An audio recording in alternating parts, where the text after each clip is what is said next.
Welcome to Chapter 9. In this chapter we dig a little bit more deeply into the IoT and what it means to be IoT using Qt. That's actually our first topic. Then we actually go and start accessing a web API.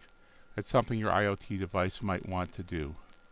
As you can see, we're building a smart thermostat, and the customer requirement came through that they'd like it to report the current weather conditions. And my original thought with this was that based on the current weather conditions, we might choose to do some more controlling beyond just the setting of the heating and cooling. Perhaps if it's cool enough, we open up windows or close shades if it's too hot and such. So we retrieved from a web API. We then installed the SenseHat board. Again, it's not a pretty installation, but it's a serviceable one. If you're more daring, there are other ways to do it. But I thought this would be the easiest for most people without requiring additional tooling. It can be fairly simple. Finally, we talk about using one of the IoT protocols that's supported by Qt. That would be the MQTT protocol. So, with that, why don't we start up our target and run our code over there.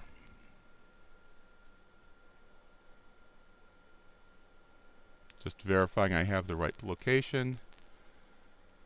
I'm going to run the code.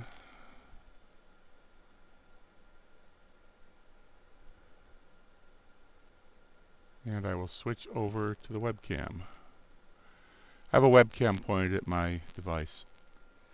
So we can see the current temperature in London is 15.94, and it's got to be Celsius, or 18.33, which was the high, and the low of 13 degrees Celsius. Now, why is it London? It's London because that's what we hard-coded it for. It's where it defaults to, actually. So let's go into settings.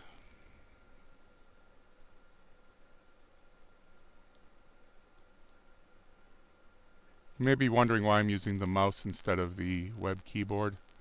As you saw earlier, if I use the web keyboard, or sorry, the virtual keyboard, it just doesn't look very good. It blocks most of the camera. So I'm going to go here,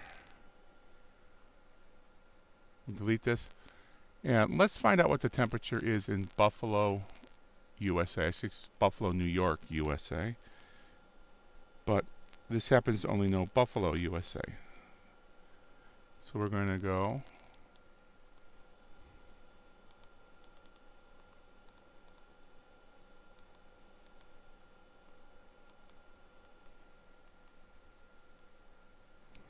okay. And then let's change this to Fahrenheit. I'm using the arrow keys on the keyboard. All right.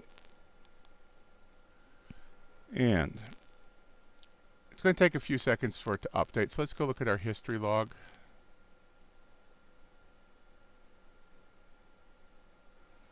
Now I want you to notice something about the temperatures. The board is running at 37 to 38 degrees. That's what the SenseHat is reporting. Why is it so hot? That's really hot. Simply because of how the SenseHat mounts onto the board. The temperature sensor is very close to the CPU, so it's actually almost reading the CPU temperature. We could change that if we put spacers in there, or if we put a ribbon cable. But the way we chose to mount it, and within that case that came with the kit that I suggested, there's no airflow. It's just hot.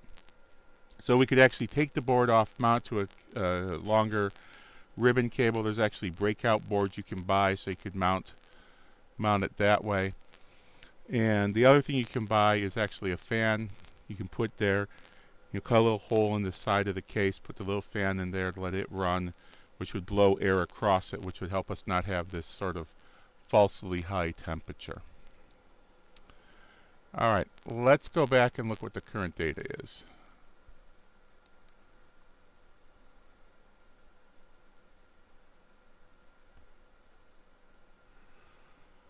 All right, so in Buffalo right now it's 15.94. Why didn't that update? Why is it still in Celsius? Quite simply because we haven't had update again. So when we changed the location, it immediately did an update, which set the update timer. So we're going to force another update. Now it changed to Fahrenheit. Again, these are little things you can take care of in your code as you work with it. And again, I encourage you to experiment, play with things, fix these little things. And we can see it's not a bad day. It's actually quite a nice day out there. All right. So the next thing I wanted to do, we talked about this, is using the MQTT so we can monitor what's happening. So I'm going to shrink this guy back up into the corner. I overshrunk him. And I'm going to go over here and bring up this little window. When you built the MQTT library, we had you build both the x64 and the Raspberry Pi versions. The reason is it gives us allows us to run on both platforms. It also lets us use some of the examples.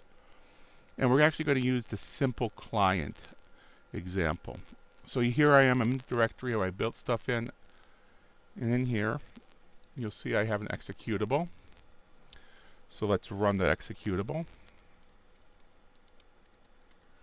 Oh, helps if I can type.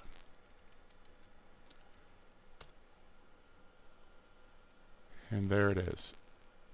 I move it up here. Now we're actually connecting to a server called HiveMQ.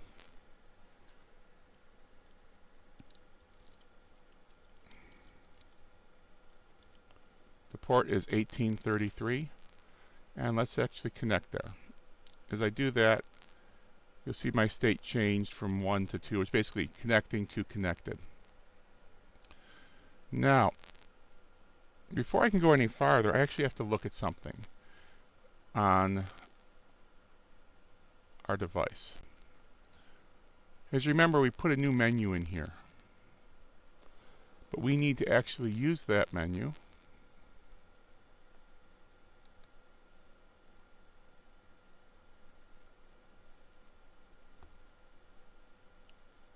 And we need to connect to the MQTT broker.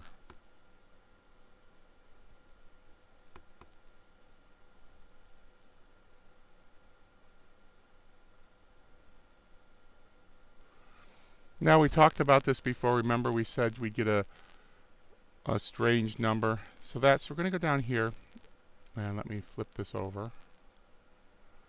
The number is 49320. And we're going to come over here. And so we're looking for big project.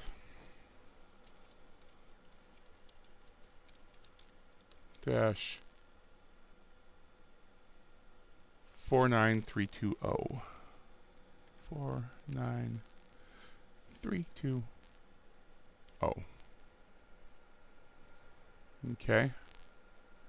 And we're looking for a specific message called status. So we're going to subscribe to that. Click subscribe.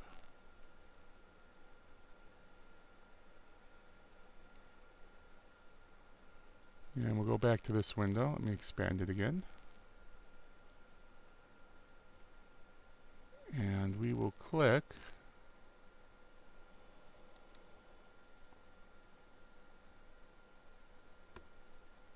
OK. I can see in the bottom, we can see we're connected. And let me just sort of prove how things work. We can also see that we're getting our updates over here. So as the temperatures are being read, again, this is every 1 second. It's kind of ridiculous in a way, but it's a good way just to see what's going on. We can see that the fan is on, that we're trying to cool, and we can just sort of watch the updates rolling through.